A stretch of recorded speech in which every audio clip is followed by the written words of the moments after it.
What's going on, everyone? It's Kyle from Smacked Raw, doing one of my rare interviews that I get to do. My guest tonight is one of the hottest up-and-coming independent wrestlers in the northeastern scene, a modern pioneer of the drip movement, whose greatest rival could be a toss-up between KTB and the annual New York Winter. When he's not out doing moonsaults and spine busters that Arn Anderson himself would be proud of, he's proving wrestlers aren't just all brawn, being an IT assistant for a law firm based out of California. Proving professional wrestlers, the life of a professional wrestler is a grind. You can catch him tomorrow pulling double duty, performing at both SAW Presents The Big Bang and UWA Elite Presents Brawl for It All. Of course, I am talking about the one and only Matt Vertigo.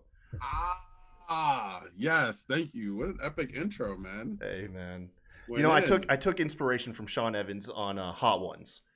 Nice. You know, that's like my ideal interviewer right there is Sean Evans from Hot Ones. I love that guy.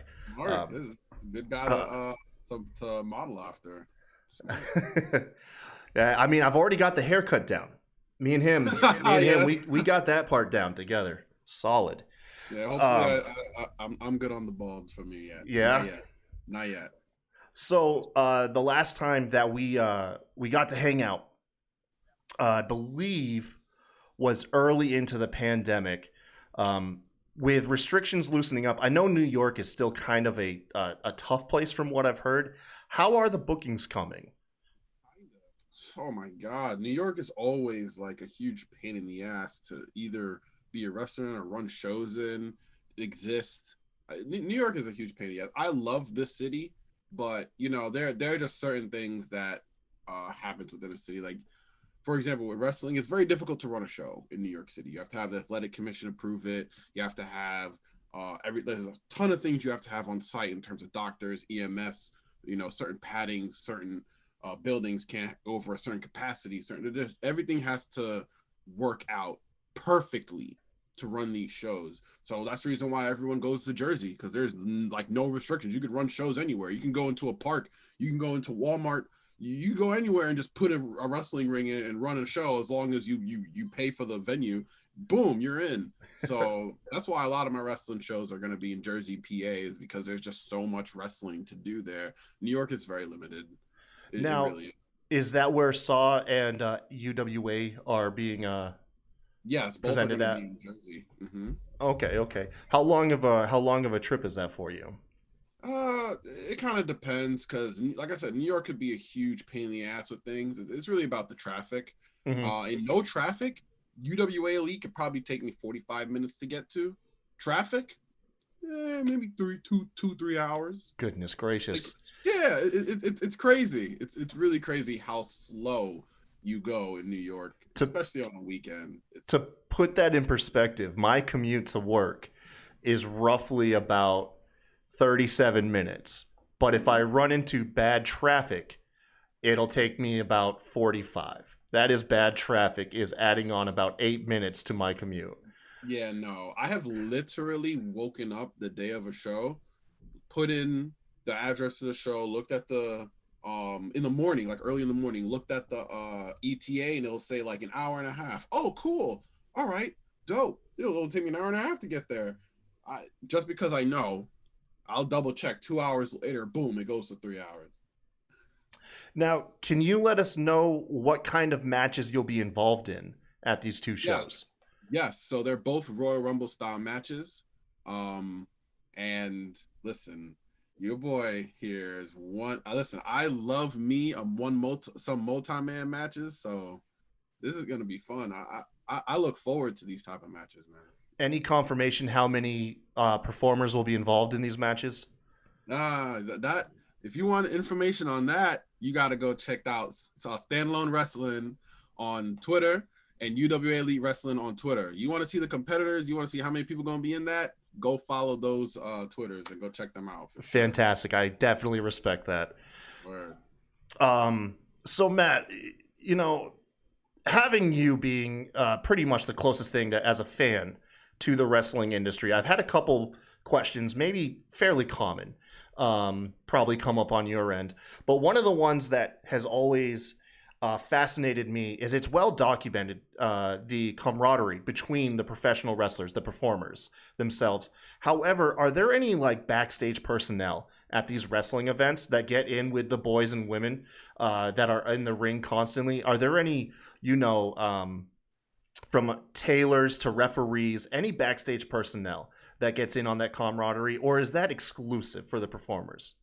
Definitely not exclusive. Like some of my closest friends that I met in the business, like referee Ryan T for one, Chris Levin for one from GCW Ref. I'm very close with those guys, and I've always been close with those guys. So no, I definitely think that it's more of a business camaraderie rather than just a talent camaraderie. Anyone in the back that is, putting in that work and getting that respect, it doesn't matter what you're doing. For Major League Wrestling last week, I did ring bell. It doesn't matter what you're doing. As long as you're in this business and you're putting in the work and you're putting in the time, people are going to be with that. Referees, wrestlers, it doesn't matter. That's good to hear, man. That's good to hear, because I've heard stories in the past of certain locker rooms not accepting non-wrestlers, including managers, excluding them out. So to hear that, on your experience, that there is just this like family feeling across everybody that's involved in this thing that we all love. It's really good to hear. And which is a good segue. You mentioned you were at MLW. Tell us what that was like for you. Dude, excellent. I suggest for any wrestler that is out there trying to either make a name or get started, if you get invited to work at a show and not wrestle, just to set up rings or to, set up chairs or to do security, do it. It is a completely amazing learning experience.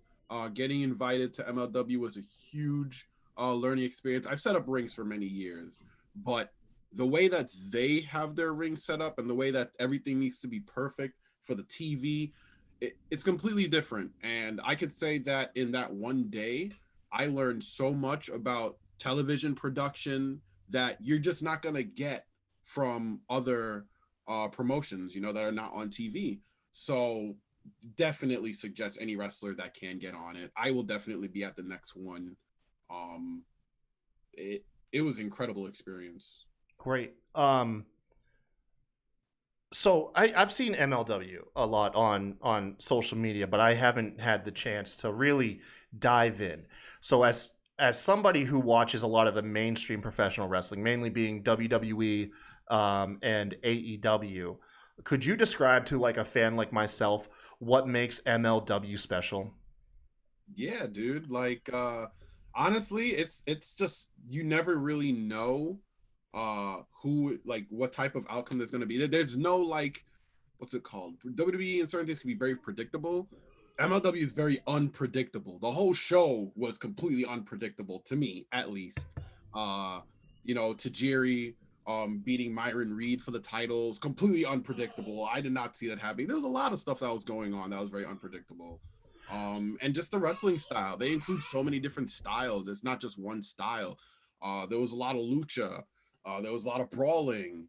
There was that main event with Fatu and Hammerstone that was just a straight up fight. Like you get a little bit of everything. There we go. Sorry, I had to mute myself. Yell at the kids. No, that's fantastic. Because one of the common complaints on the weekly show, The Rewind, that RN and I do is that WWE has essentially abandoned any desire for surprises in their production and in their storytelling. So to hear that there's a company where that is kind of what you come to expect, is the unexpected, is a very good catching point on selling me MLW. So great job there. Yeah, see, look at the comments. Yeah, it was great to see Tajiri wrestle at the ECW arena. It was awesome having some of those ECW legends there. And then look, this very next week in Philly, AEW comes, and then now they brought in the legends, ECW legends onto that show. So it was just great, seeing ECW legends still going on and working hard today. It was awesome. Yeah, avoiding the spoilers for Rampage tonight. I did see a couple of those surprises, and I'm yeah, not was saying who. was not I'm not saying expecting. who, but you got to see Rampage. You Yeah, got to. If you're an old school wrestling fan, this is gonna make you smile for sure. that's part of the reason why I set up tonight's show to be at 6:30, is so that you and I both had plenty of time to go out, do what we wanted this evening, and tune back in time for either both or just Rampage. Catch SmackDown too. SmackDown.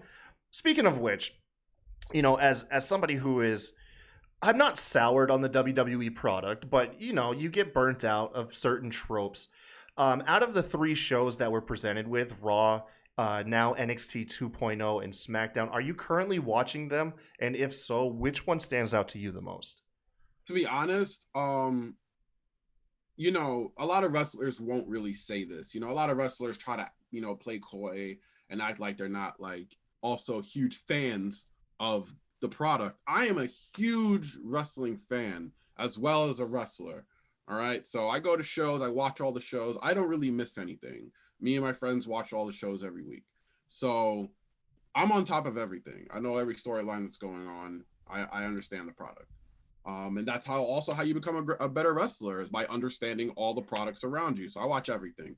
But right now, I guess I know that people are not necessarily going to agree with me, but I love me some Raw. I still love me Raw.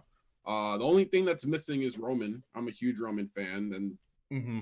if Roman got drafted to Raw, I don't even know what I wouldn't even know how to react to that one, because like I said, I'm huge on Raw. So I'm still watching Raw, guys. As much as y'all hate it, I'm still watching it and loving it. um, with the recent changes to NXT, one of the questions that I was posing was, who is this now for as an audience member? Because if you remember, leading up to the Wednesday Night Wars, NXT was the IWC's show. It's where you could tune in, watch the best professional in-ring work, while these wrestlers develop their characters, and also see like the largest independent stars. And it feels like on 2.0 they've abandoned that structure. The last several weeks the matches have been considerably shorter. The storylines are starting to feel and resemble closer to main roster. Almost, I've seen comments like main roster light. And so, and this is just a general question. Who do you think, and this is just, I feel like that's the struggle for NXT at this moment, is I personally couldn't tell you who it's for it now. Honestly, before I even get into that, I'm gonna say one thing right now is, when it comes to NXT. NXT was never supposed to be its own brand and its own style of wrestling.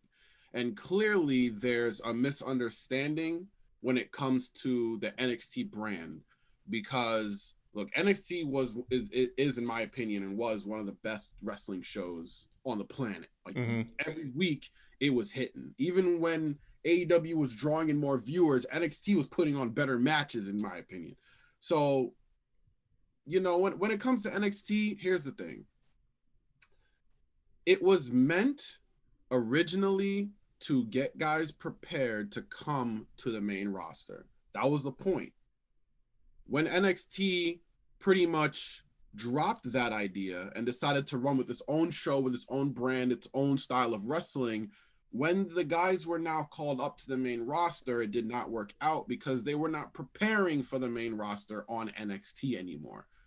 And that's where guys like the Viking Raiders that started to flounder in certain areas, and they're just not prepared for all the stuff that comes when you join the main roster. And that's the reason why so many NXT guys flounder when they get there, is because they're not being prepared. However, this show is making sure that they prepare them for the main roster. It is now developmental. Before it was not. It went from developmental to its own brand, and now it's back to developmental. So I think that this is really, when it comes to the demographic, you're really looking at kids here. You're really trying to show the kids and the parents, the young wrestlers that are going to be showing up on their television show, Raw or SmackDown, in the near future. And that's what I think that this is really about. It's not about the hardcore wrestling fans anymore. It's not about trying to beat AEW anymore. They're just trying to get guys ready for the main roster and not fail.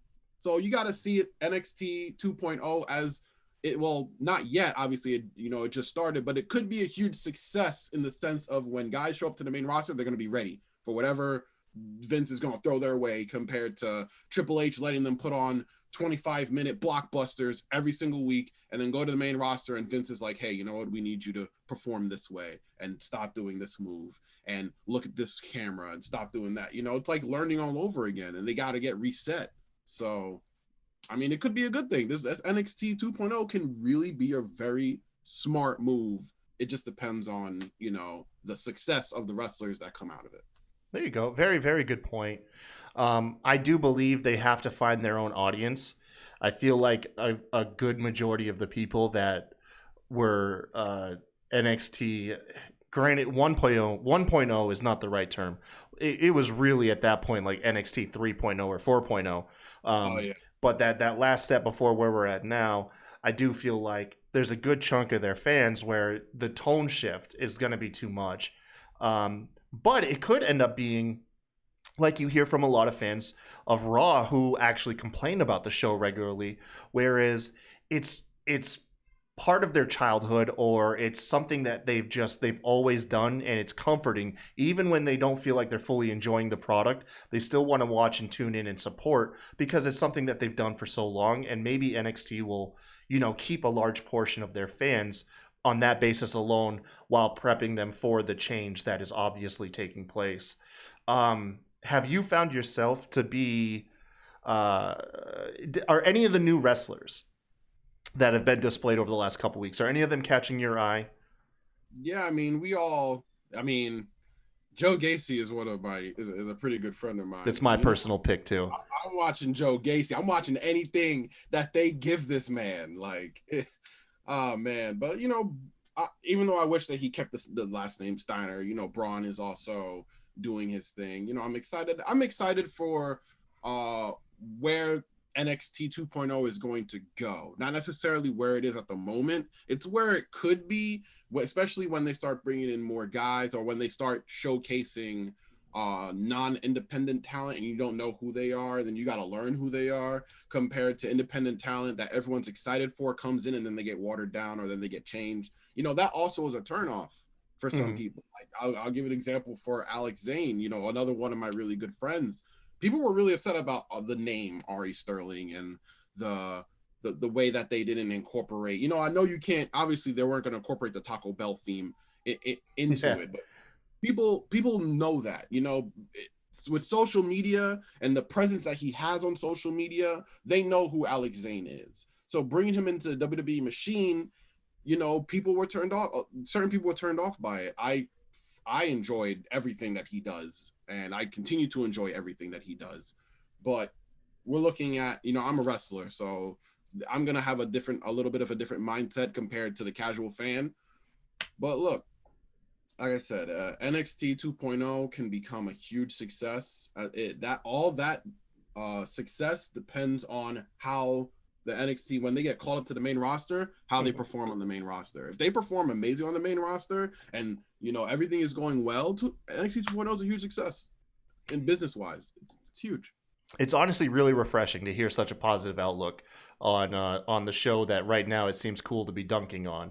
So I do appreciate that breath of fresh air that you're bringing us. I have a different perspective, Yeah, like, and talking about...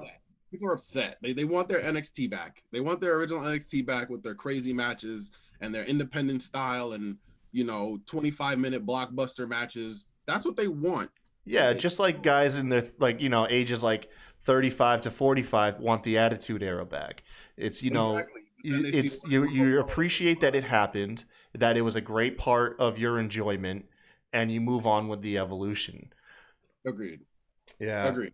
You got to move on, and you got to appreciate what was done in the past. You know, the Attitude Era is never coming back. Let's all just understand that it's never going to come back. Just like certain, like the way that comedy was in the 90s, that's not coming back either. Like, we got to just appreciate what it was and keep it moving and appreciate what's coming new. Yeah, the ever growing changes in just the overall product and what we look forward to.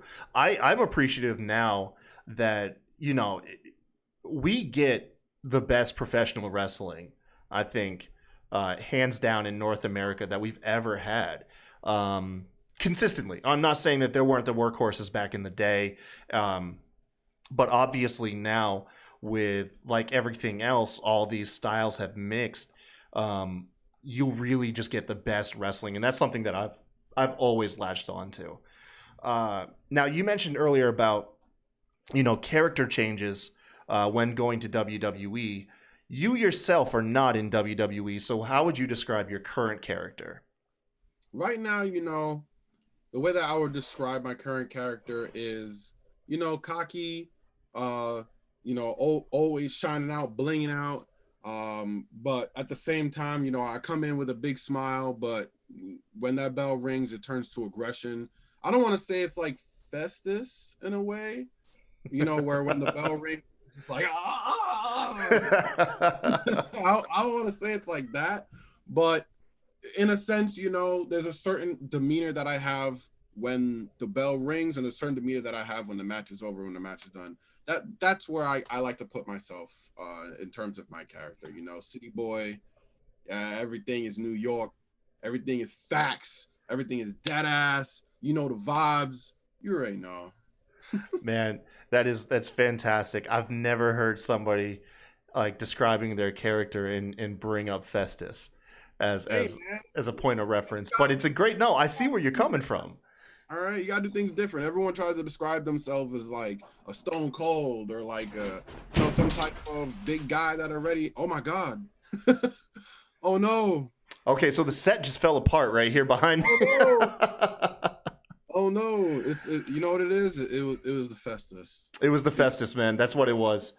It's okay. We'll keep it rolling. Sorry, Luke Gallows. You're just gonna have a cool reflection in the back All here right. for a moment. Oh man, I don't even know how to pick up from that. The only good thing about New York is Matt Vertigo. See, I love that, but you can't leave out the Knicks, please. Listen, don't be hating on the Knicks though, man. Speaking of the Knicks, didn't you just have a chance to go see a game? Yeah, 100%. The Knicks game was awesome. Going to the Garden is my favorite place. That's the number one place that I, you know, dream of performing one day is in the Garden. I also dream of performing in the Barclays Center, but the Garden, man, there's nothing like being in Madison Square Garden. I'll tell you what. Yes, I brought the house down. Yeah, I did it. Everyone's just now seeing everything just fell down behind me. To anybody listening the audio version of this, I went to raise the lumbar support in the back of my chair, and the whole back fell off and collided with my backdrop, and it's tore about half of my backdrop down. So it is now for the first time revealing on air, I do not sit in front of an actual brick wall. It is just a vinyl backdrop. Oh, fantastic, man.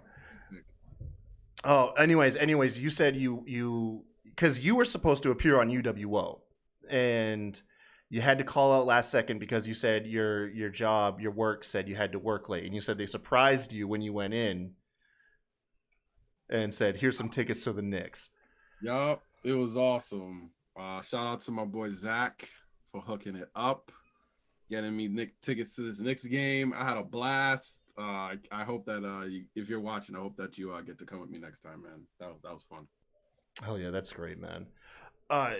Touching on your other job recently, you said for one you just got this job not too long ago. But the thing that stood out to me the most is that you live in New York, but your job is based off of California hours. That's a 3-hour time zone different. How is that impacting you daily?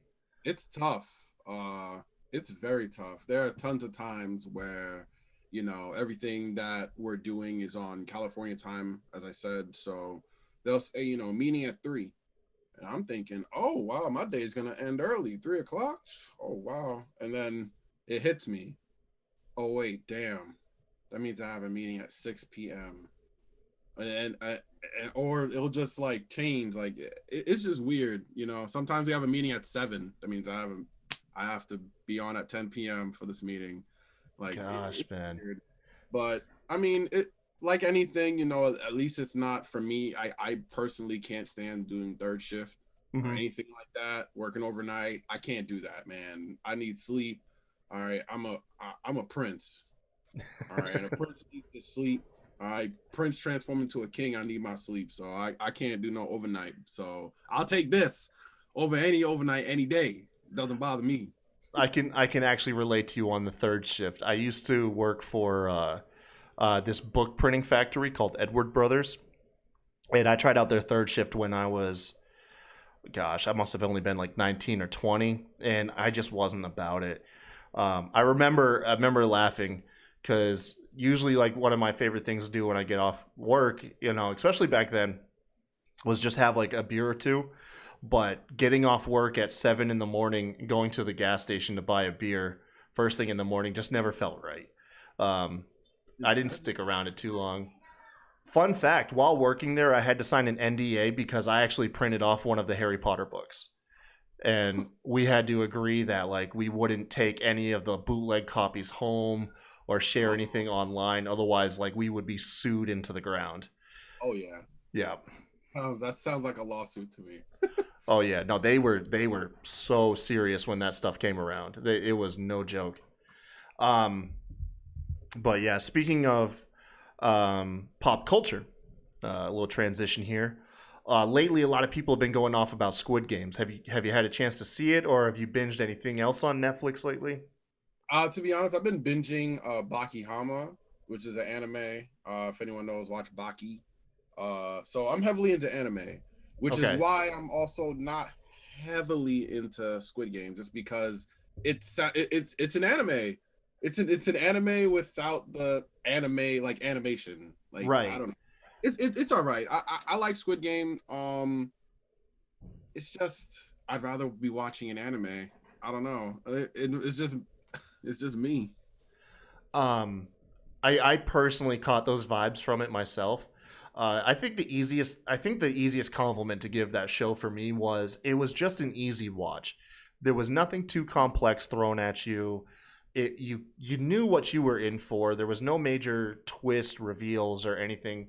A little one at the end there, but it it was it was a solid watch that you could turn your brain off to, and I Yeah, enjoyed it. I it was a good enjoyed it. show. I think that everyone should definitely check it out if you haven't already. I'm pretty sure you've checked it out. If you're all over social media, all you do is see Squid Game stuff everywhere every day.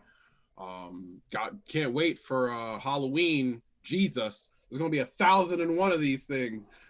Oh It's man. gonna Oh be all. gosh, yeah, like the PlayStation people, Oh and then the yeah, green they're gonna suits. be Oh everywhere. They're gonna yeah, be that is gonna be everywhere. everywhere, isn't it? I didn't even think of Yeah. that. Yeah, because they're already. I was on Instagram earlier and I saw, oh, we just got a new shipment in a mask. All our old masks sold out. Selling out already? You selling out a Yeah, PlayStation mask already? Like, no, I can't imagine what Halloween is gonna look like I in a can't couple. wait to watch professional wrestling and there'd be like a battle royal, and all the wrestlers are dressed up in those Oh, green it's happening. jumpsuits. Oh, it's happening for sure. I could already foresee it. Yeah, that'd be fantastic. Um, Personally, we don't have to get too much into it, but you check out the Dave Chappelle stand up. Oh no, I haven't got the chance to check that out yet. I want to so bad. I haven't had the time to. It seems like every time he has a comedy special come out, the audience is divided right down the middle. There's a lot of people that are very outspoken against him. I don't really want to get into the specifics why, but very very outspoken against him. And then there's the people like myself who have grown up on his comedy, and I believe in the person and the performer. And I think I adore it. I will say this. I will say this. I thoroughly enjoyed the closer, but it was not my favorite Chappelle stand-up. Okay. Which at this point, with as many as the man has out, you can't just put out the best hit after the best hit. At some point, you're gonna have to Take a wind step up back. like somewhere in maybe your third to fifth of the best of the best. When the man has a body of work spanning decades, literally. Literally, the man is a legend. Yeah. Warren Hayes hopped in the chat. I want to say hi to Warren. Really quick shout out to everybody that's been in the chat. Thank you guys for keeping it so active. I see Streamer in here, EJ, Bama. Thank all of you guys for stopping by tonight.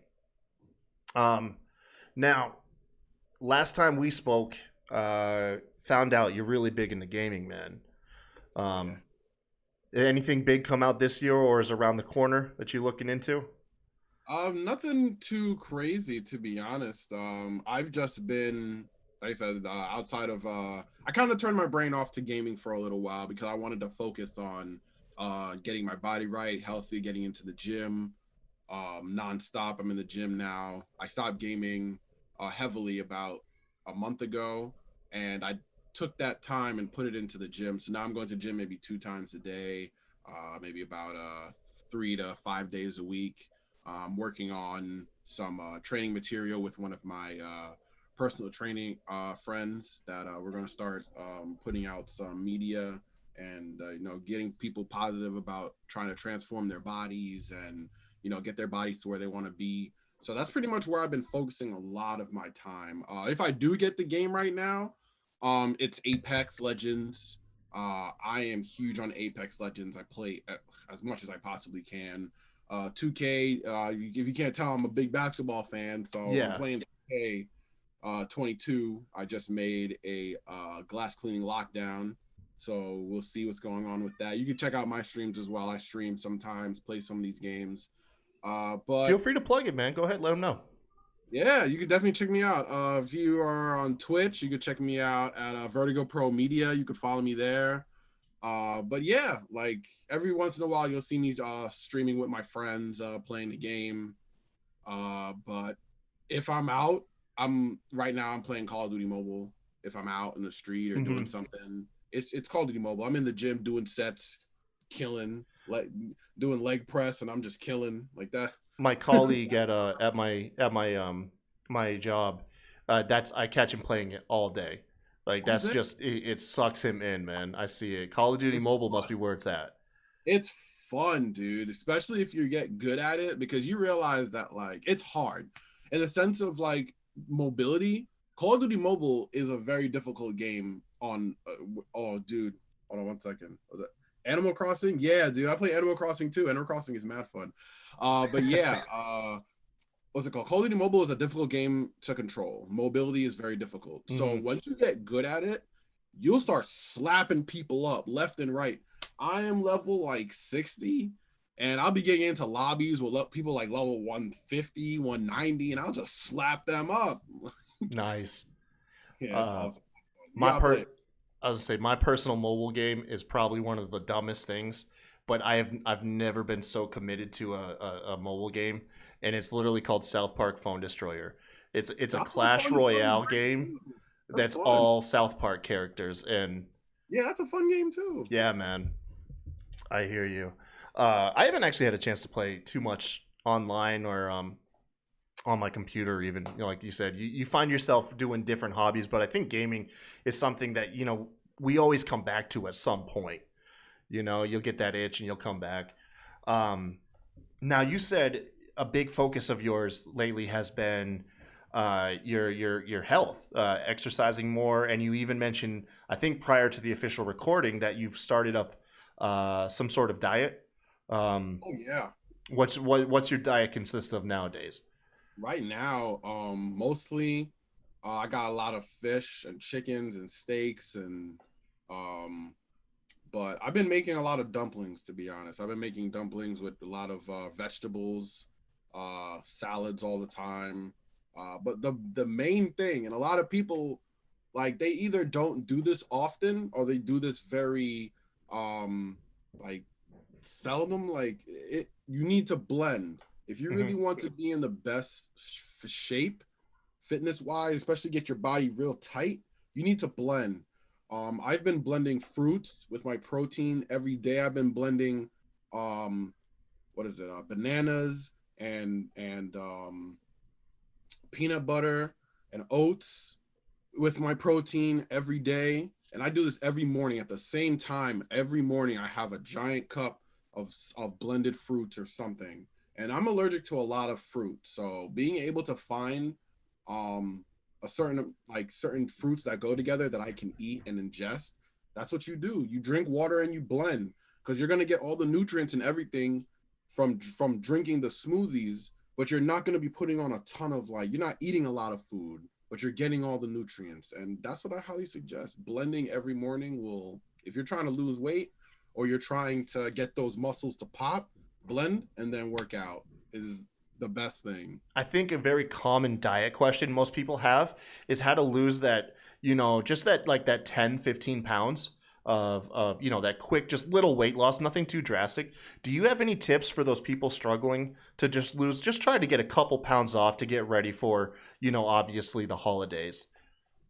Real talk, like I said, you should do intermediate fasting. Intermediate fasting is great. When I was during the pandemic, I was forming, a belly like a lot of us did during the pandemic. Mm-hmm. I was eating a lot, chilling. So once, wrestling kicked back up and I saw my body, I was not happy with it. So I looked into intermediate fasting, and pretty much that's like a 12-hour fast. If your last meal is at or 14 hours. I like to do 14 hours. I like to eat at like around 9, and then I won't eat again until like 11 a.m. the next day. But then I'm blending at 11 a.m. the next day. Okay. So I'm also not like getting like pancakes and eggs and just you're not trying to make up for lost time. Exactly. I'm not trying to make up for lost time. Yeah, a lot of us. I think the issue is you reward yourself with the problem. You lose a couple pounds or you do good, so you say, hey, I'm going to eat a little extra this time, and you're just working against yourself. Exactly. That's a good tip, man. That's a good tip. 14-hour fast, and then go ahead and blend. Yep, blend. Have that as your breakfast. You could pack up a little bit during lunch. I think that lunch, like, people like to like go crazy at dinner and eat a lot of food at dinner. I say you need to eat most of your food at lunch. I think lunchtime is the best time, because then you have the rest of the day to burn, and then you have a nice light dinner, and then you go to bed, have your fast, wake up, blend, and you just do it all over again. And when you get into a consistent schedule, it's hard that first week, because it was hard for me that first week, just blending and waiting. It's tough, but when you push yourself and you really stay consistent, you start to see the things that matter most. You start to see the gains and the results.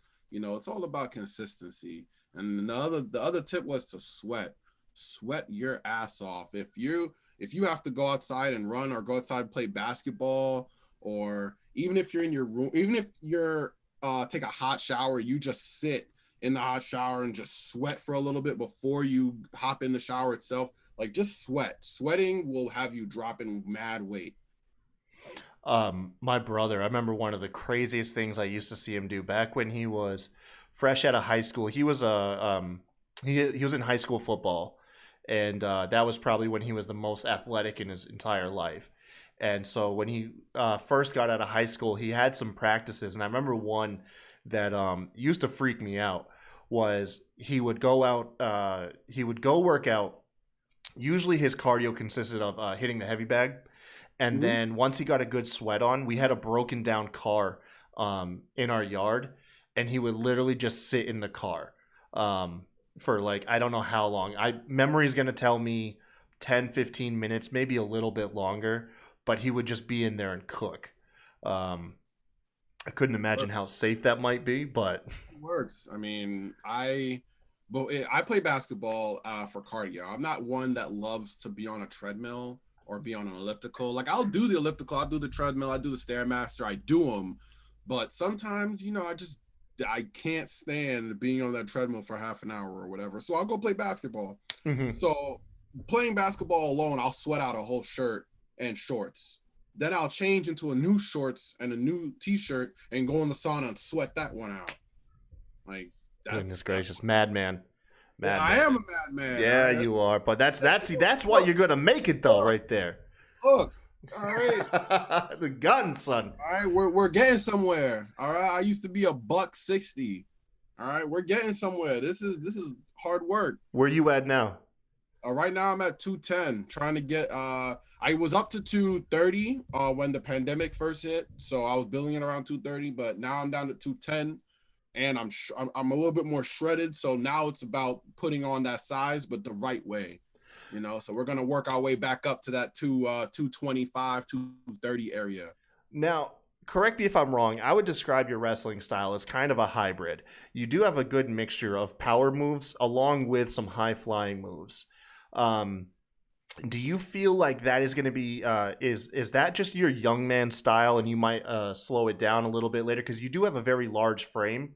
How tall are you, if I might ask?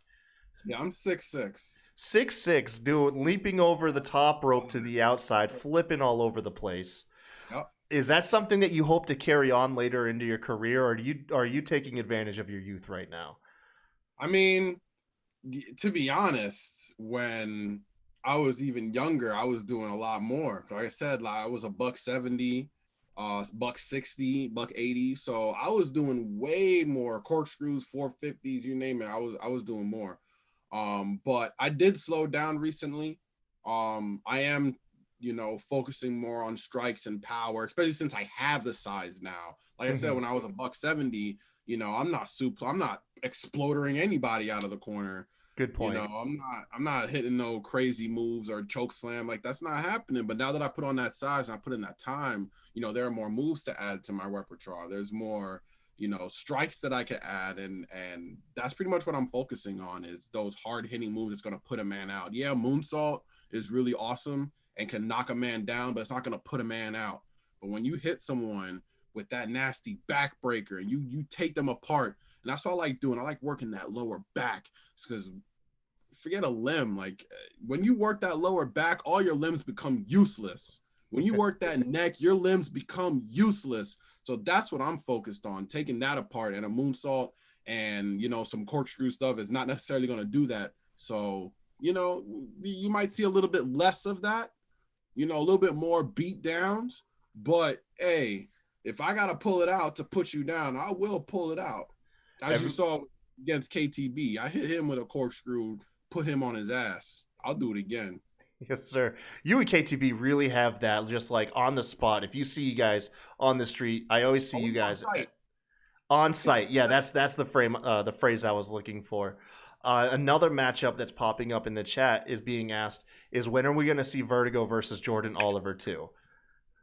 Dude, Jordan Oliver, I'll say, is one of the best wrestlers I've gotten in the ring with. The kid is smart. He's very smart. He's a tough competitor. He knows what he's doing in there. And he's gotten, I don't know, stronger somehow. He's put on size somehow. He's gotten faster somehow. So yeah, I want to face him again. Of course. One thing about me is, and this goes also back to basketball, which is why I am respected in a sense, even on the court, is that, yeah, Jordan Oliver is a heavyweight now. Like, damn, put on size. But on the court, I never wanted the easy way out. I never want an easy win. I never want to be the guy that goes, oh, you know what? That guy is not as athletic as him, so I'm going to guard him. Mm-hmm. I'm always the guy that wants to guard the best player on the court every single time. I don't care if I get my ass bust. I'm going to learn something, and it's going to make me better. So, yeah, I want to go one-on-one with Jordan Oliver again because when he beat me, I learned something, and it's going to make me better. And then that match number 2, he's not going to be ready. Respect. Iron sharpens iron. That's right. That's right. Now, one more thing I want to touch on, and then I kind of want to actually go down a couple things here from previous shows to get your take. First is the last time we spoke, I remember you saying the dream wasn't necessarily WWE. You said that you would like to see yourself wind up in AEW. And personally speaking, as a fan, I would love to tune in, catch you on Dark, and see you work your way up to Dynamite. Do you notice, is that opinion catching like traction?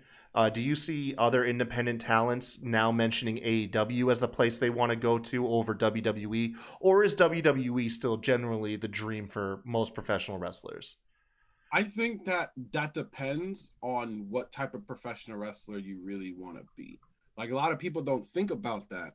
That's also not a topic that's talked about a lot, is that there's different types of professional wrestlers.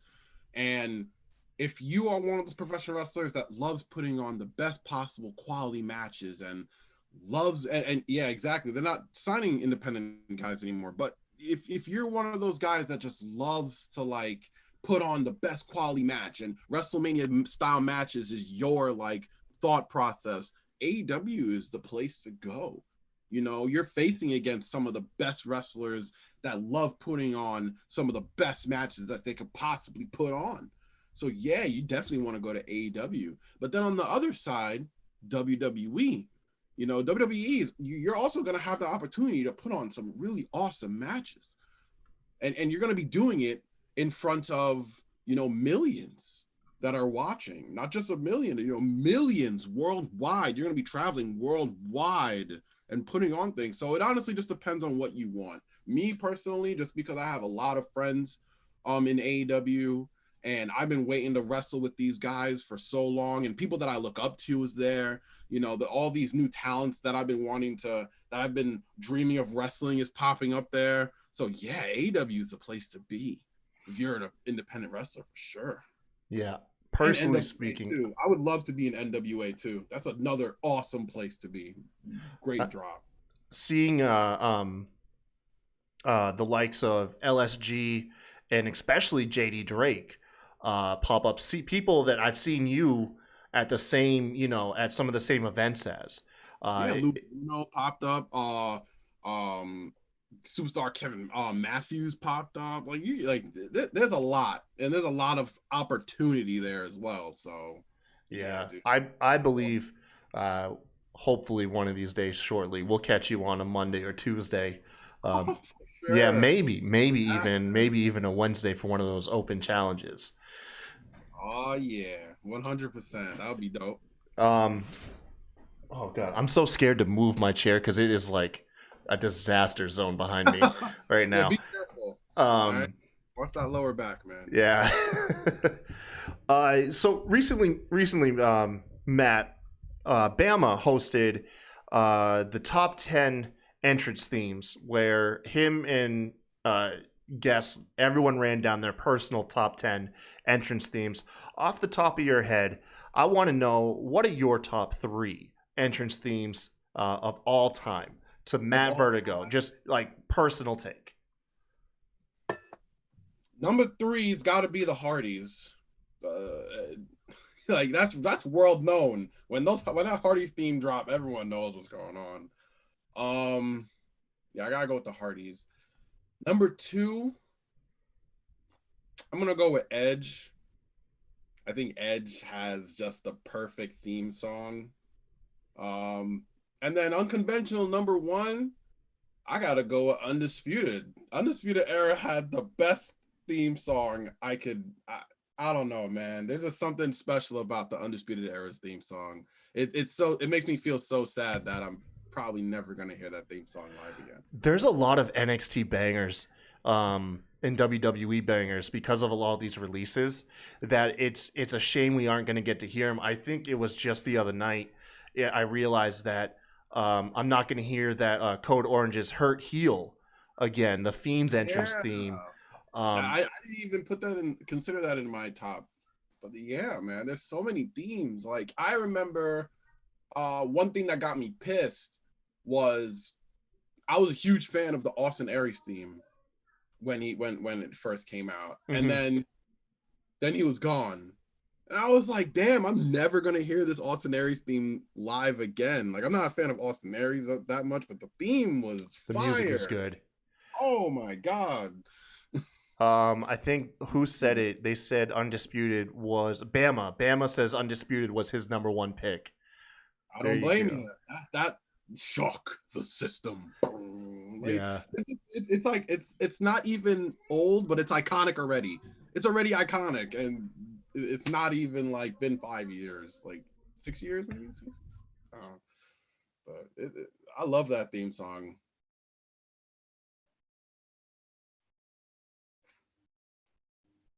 Sorry about that. My kids were just asking for some water. Yeah, no, you're good. I wanted to make sure it wasn't anything crazy because he's trying to whisper and be polite.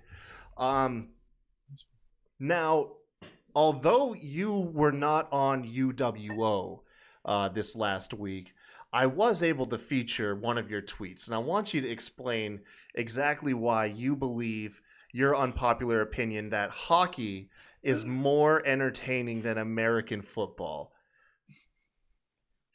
Because it is. Hockey is great. I love watching hockey. It's nonstop action. Okay, hear me out.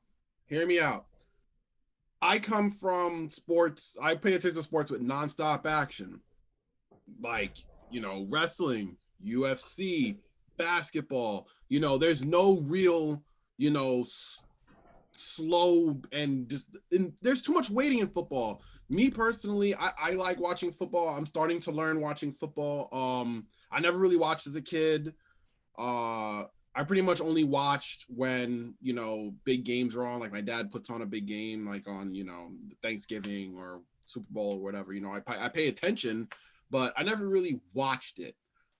This year I really started paying attention to it and watching it. So I'm becoming a little bit more, it's coming on to me. All right. Let it sink in a little bit, but hockey is nonstop action and it's just like football. It is nonstop banging, boom, all these hits, nasty. The fights are nasty. Goals are so like when a team gets a goal, it is like, some of these goals are tough as hell. Like, I don't know, man. Hockey be blowing my mind. I've been to a couple of games too, and it's just a fun atmosphere. I went to the Jets game, and my friend fell asleep in the second quarter. He fell asleep at the Jets game. And we are right by the goalpost, and he is knocked out. I have footage of it. Go follow me on Instagram, Matt_Vertigo_pro. We were trying to get Barstool Sports to share the hell out of it because he was knocked out. And he's a fan. He's a football fan, knocked out. I've never gone to a game and someone knocked out like that. Only at football. Man. What do you think it was induced by anything? Nah, I think he was just tired. I honestly just tired. Had a long day, but yeah. I could be dead. I could not sleep for 3 days, go to a Knicks game, and be like glued the whole time to the floor. And same thing with hockey, glued. Wrestling, glued. I could be hot for 5 hours. I went to the first NXT takeover. That crowd was hot all night. I went to AEW the other day at Arthur Ashe. They were hot. So I go to the Jets game, they're all dead. Oh my gosh. Everyone's dead. Yeah, well, I mean, like Bama said in the chat, well, it is the Jets, so. Yeah, it is the Jets. The Giants suck too. If you're Giants fans, I can't help you either. No, so my olive branch to you is, I will say this. Hockey games in person is a fantastic atmosphere. So much fun. Yeah, and speaking as somebody who prefers the colder weather, it's just the right environment for myself, personally speaking. I don't prefer the cold. The cold can, I can avoid the cold at all costs. The fact that it's like 65 degrees in New York right now is pissing me off. But hockey is the shit. I will say that. I love my hockey, and you don't hear a lot of people say that, like I love my hockey. Hockey is great. I can't wait for the Rangers and the Islanders to come back. Let's go. No, there's a lot of hockey fans. I mean, the North Carolina Hurricanes down here, they have a huge following. And personally speaking, when I lived up in Maine, the Portland Pirates, they're not NHL. I can't remember what league they are, but I would go see their games. I remember what was really cool about them was they had a giant pirate ship that had pyro attached to it, and it was the same pyro that Kane gets. So that was fantastic. Just the blinding red flames that would come out. Oh yeah, it was a fantastic time to watch. That's another thing I miss from like old school wrestling production is like that random just because Kane, I've been to a few shows as a kid, and every single time he's getting ready to come out, there is no warning. It is just bam, and everyone in the whole arena gets shook. It's impossible to not be shook when he would come out, and I think that's something that element that's missing. I said it the other week to a friend, but I guess I'll share it here. Yeah. But I feel like that also might be one thing that's missing from Damian Priest. I feel like if he came out and you know how they have he's like in pitch darkness and just boom, and there's a blast.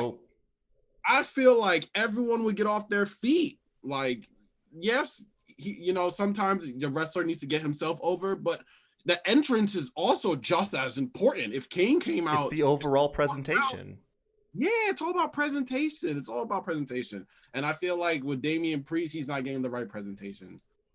I've come around to Damian Priest. Not that I had it was difficult, but yeah, Damian Priest is one of the coolest guys on main roster. And I think a lot of the people that I see are saying that he is one of the best NXT call-ups in years. And that's just speaking to like how many times recently we've had people come from NXT and, like you mentioned earlier, struggle because they weren't properly prepared or it was such a tone shift from the previous character, because continuity in WWE is very loose, to say the least. And so, yeah, Damian Priest seems to have transitioned very smoothly. Yeah, and he's also just a star. He has that star presence about him. He came in and he got hot-shotted into feuds. He got hot-shotted to the title. And then he's on talk shows. He's doing press. That's what WWE also wants. Guys that are and girls that are willing to do all of the outside of the ring stuff. There's so much outside of the ring stuff for WWE wrestlers. Like so much that I can't even fathom the amount of time and effort that goes into it. Like, think of The Miz. Look how much work The Miz is putting in right now. I know. 2 television shows. He's on Dancing with the Stars. He still sometimes got to pop up on Raw. He got to do interviews. He has to do talk shows. Like, he is all over the place. He probably doesn't sleep.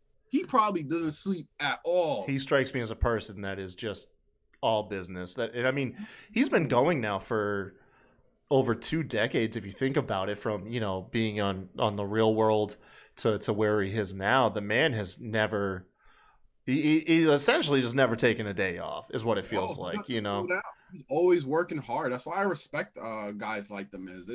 They work so hard, even though their in-ring ability is not the best. Mm-hmm. He is the all-around professional that WWE is looking for. And if you want to make it in WWE, you got to model yourself after guys like The Miz. I mean, wasn't one of the things up until, I believe, it was this year, The Miz was known for is being in, the WWE for about a decade and a half and never been injured until that, the leg injury with Damian Priest. Yep. The man he knew how to work properly. And fantastic. I'm a huge Miz fan. I've gone off and said that I am very excited for his next Intercontinental Championship reign. A lot of people forget this, but the Miz literally has less than 30 days, a 30-day reign with the IC belt before holding that belt more combined days than any other professional wrestler. He's gonna do it too. The Miz is definitely going to break that record. The IC title means 10 times more when it's around his waist than anybody else on this roster. As much as I love Shinsuke, look what the title means with Shinsuke, with it on Shinsuke right now. If The Miz had a title, that's how it'd be showcased every single week.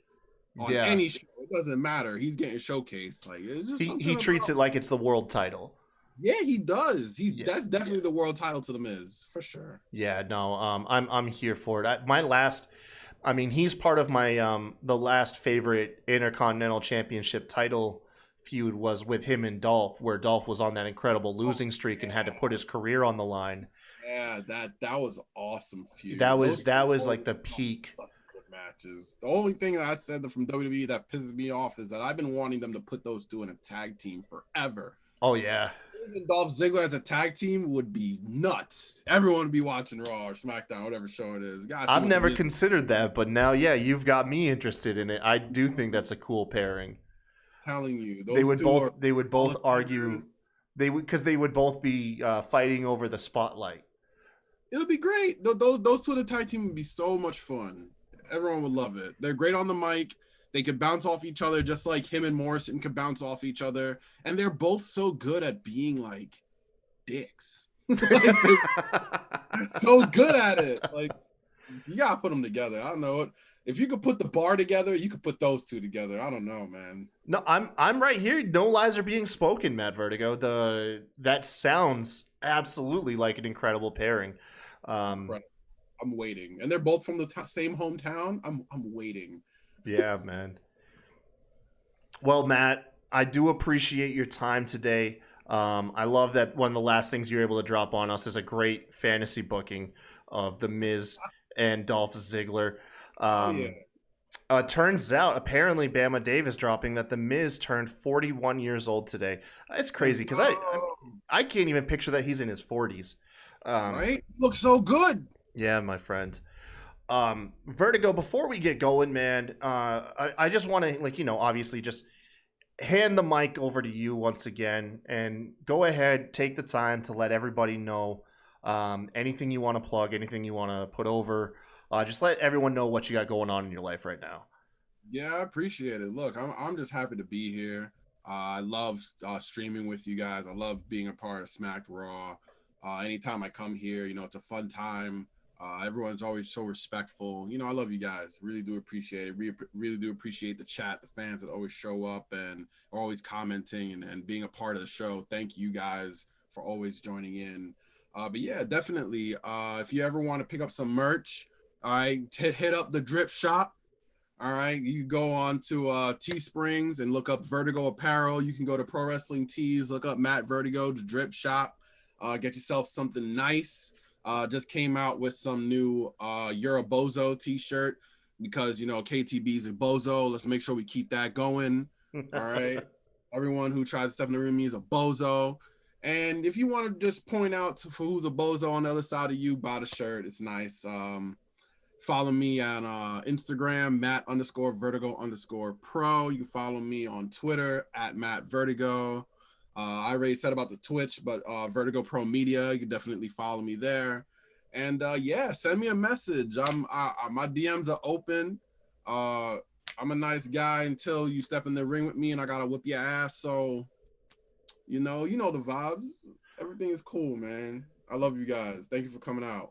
Vertigo, Sure. definitely a cool guy. You put up with my screaming kids in the background. You heard me have to mute my mic several times to try and keep together this circus that I have going on. And you brought the literal house down behind me with today's interview. I cannot thank you enough for being on the show and everybody else in the live chat. Until next time, everybody, y'all have a good one. Check it. Take care.